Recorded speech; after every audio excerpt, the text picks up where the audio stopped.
Doncs li podríem explicar que és un enciamet salvatge que just quan marxa la neu, quan comença a recular la neu, llavors ella surt, vale? Dentada. Podem explicar-ho de moltes maneres, però hi ha una manera molt fàcil d'explicar-la. I és tot això que tinc al darrere meu, vale? Això són xicoies, però en aquest cas són xicoies de prat, i perquè ho entengui encara més la gent, és allò que quan tu l'arranques està seca, com la que tenim al darrere, i la bufes, i surten els angelets, que li diem els angelets, això són les xicoies. Estem parlant de que hi ha moltíssimes varietats de xicoies. Parlant amb una persona que en tenia, em va comentar que hi havia més de 400 varietats. Quan comença a recular la neu, que la neu ja de les muntanyes comença a marxar, és quan la xicoia comença a sortir. I llavors, clar, tot depèn també de això també t'ho marca el temps, vull dir, no t'ho marca ningú més que el temps.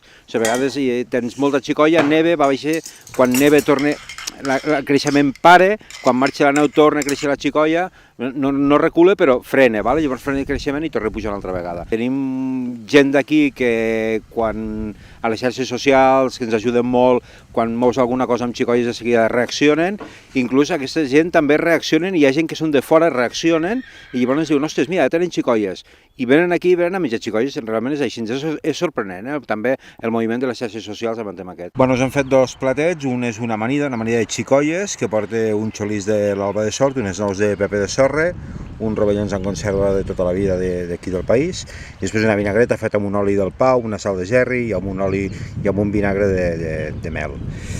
I la truita és una truiteta com si fos una crep, i dins està el formatge completament fos amb les xicoies.